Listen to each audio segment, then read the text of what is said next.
What we do here is go back, back, back, back, back, back.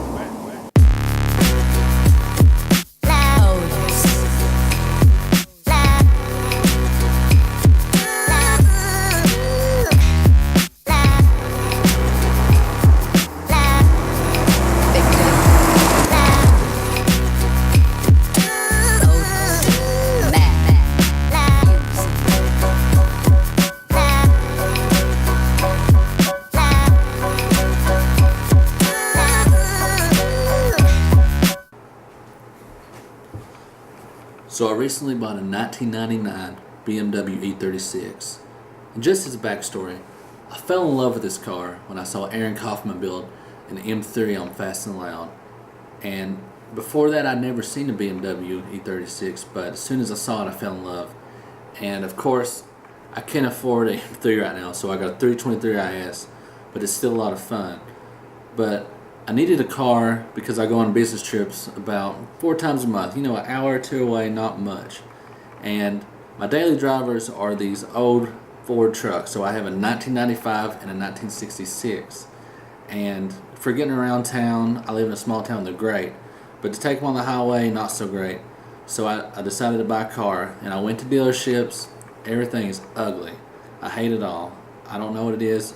I just hate it all. And I couldn't imagine spending $15,000 on a car that I hate when I can spend a couple grand and get something beautiful. And also, I like to do my own mechanic work, which I normally just do like some wiring, cooling systems, some small stuff, some throttle body work, but nothing major.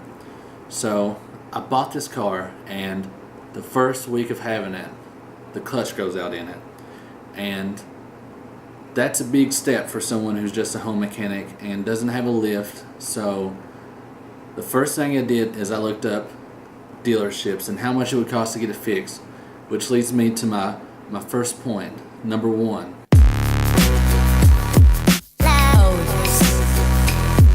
So I looked up how much a new clutch to get it put in would cost, and at a dealership they charge around $1,400.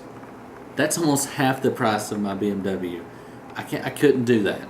So I started looking into finding parts. I started driving around town, which leads me to the second thing I wish I knew. Number 2.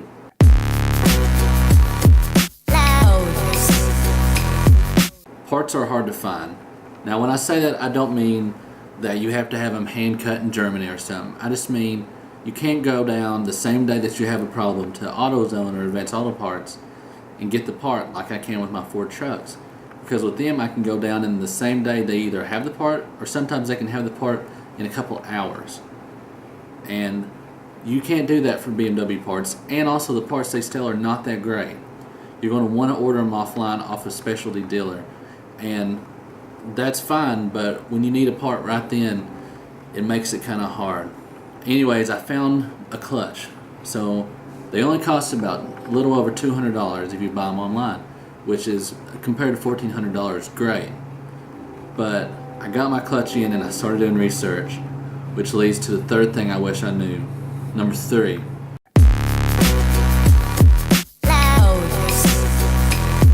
Now when I say lie, I don't mean that the information they give is false, because that is far from the truth.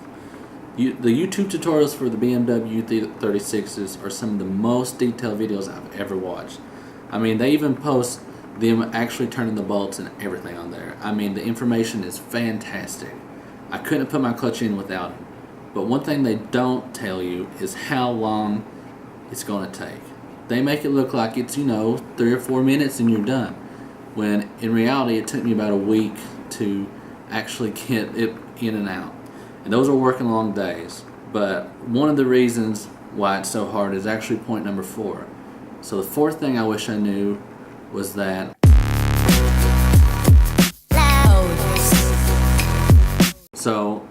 one of the final steps to putting your transmission back on is getting the starter on.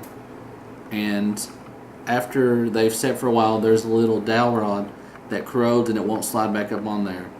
So I ended up putting my entire transmission back together thinking I had the starter on right, only to find out when I turned the key over that I didn't. So to get to that, I either had to completely take apart the transmission and all that, or I had to come in from under the hood which was extremely hard. Okay, you have to take off the windshield wipers and a lot of things.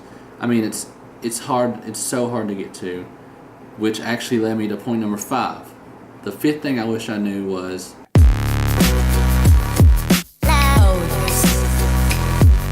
some of the tools I bought just to put the transmission in and the starter back in was 1, a Torx box wrench, number 2, a Torx socket set, and number 3, a 2-foot extension bar. And those are tools that I could not have completely put the transmission in without it. And you can find like the Torx socket set at like AutoZone or at a Lowe's or something, but the box wrench I had to special order and wait for, and to get a cheaper extension I had to order that one, but I'm sure Harbor Freight has one. But that was just for one job, and that ran me about $100 for those tools, which compared to $1,400 is not a lot of money, but I wish I would have known that I would have been investing in not just parts but tools. So those are the 5 things I wish I knew before buying a BMW E36. And with that being said, I completely love my BMW. I wish I would have bought it sooner. This is so much fun driving it, and if you're thinking about getting one, you really should. You won't regret it, and it'll be fun having an adventure learning how to fix things. So thanks for watching. Please like and subscribe.